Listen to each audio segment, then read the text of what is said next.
कितने अलग अलग गुरु बनाए थे? हाँ, वो चीटी को 26 भी। गुरु हाँ, दत्तात्रेय। दत्तात्रेय हाँ, वो प्रकृति से सीखे। प्रकृति से देख के सीख गए, है ना। सबके गुण पकड़ के सीखे। सबके गुण पकड़ पकड़ के सीख गए। ये वाला सिद्धि है। और कुछ होते हैं उनको कुछ नहीं चाहिए, वो चिंतन मनन कर कर कर सब चीज को सिद्धियां प्राप्त, मतलब ये बुद्धि का सिद्धि है। मतलब बुद्धि किस डायमेंशन में जा रहा है उसका, बैठे बैठे वो सब अणिमा लगे में नहीं है, ये सब उसका सिद्धि है, बुद्धि का सिद्धि, ज्ञान मार्ग की सिद्धि। तो वो बैठे बैठे इतना हाई डायमेंशन में चला गया, सोचते सोचते उस चीज को अनुभूति करने लग गया। मतलब ये भी एक पावर है, आत्मा की पावर है, मतलब बुद्धि का पावर है। उसके बाद बोलते हैं कि सदा प्रमोदित सिद्धि, ये एक सबसे बड़ा सिद्धि है। मतलब कि देखो, जब तक आपके शरीर है आपको तीनों दुख मिलेगा, आध्यात्मिक, अधिभौतिक और अधिदैविक, ये तीनों दुख आपके साथ हर पल रहेगा। ये दुख होने के बावजूद भी वो खुश है। अच्छा, उसमें इतना पावर है, वो उसको ज्ञान से जान लिया, चलो ये तो होगा ही।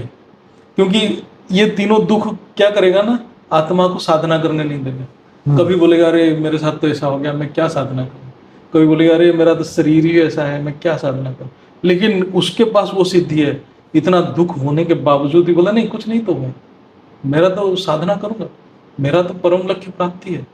वो कैपेसिटी आ जाएगा। उसको बोलते हैं कि सदा प्रमोदिनी सिद्धि। ये भी बहुत बड़ा सिद्धि है।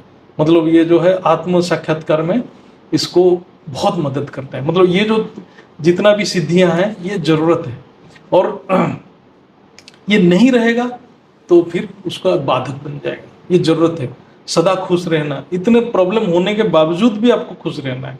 मतलब वो इतना पावर है, उसको सब कुछ को ग्रहण करके, उसको एब्जर्व करके वो आगे फिर बढ़ रहा है। चलो आगे बढ़ता हूँ, आगे बढ़ता हूँ, उसको कोई चीज रोक नहीं पाएगा। तो मतलब आत्म साक्षात्कार के लिए आगे बढ़ता जाएगा, बढ़ता जाएगा। वो बोल रहे हैं ये मेरा एक ही लक्ष्य है, एक ही लक्ष्य है, परम पिता परमात्मा। तो इसमें यही जो अष्ट सिद्धियां जो है, ये 8 प्रकार की सिद्धियां उसको बताया गया है। तो एक तो है इंद्रियां, 11 इंद्रियां में कोई एक थोड़ा सा बाधक बन जाता है तो वो आगे बढ़ने नहीं देता, अपंग। और तुष्टियां, जैसे संतोषी आ गया तो वो भी आगे बढ़ने नहीं देता है।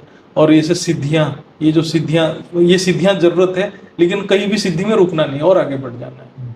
मतलब आपने पुरुषार्थ को कमी नहीं करना है। इसीलिए बार बार वाणी में आता है उमंग उत्साह में रहो। मतलब दुख तो सबके पास है, किसके पास दुख नहीं है। किसी के पास ज्यादा है, किसी के पास कम है, किसी के पास पैसे की बात है, किसी के पास शरीर का है, किसी का ऑफिस है, तो किसी का प्रॉपर्टी में। तो ये आत्म साक्षात्कार के बाद है ये। मतलब हम लोगों के साथ होता है, इसलिए मैं सोचा कि इसको चर्चा कर लेंगे।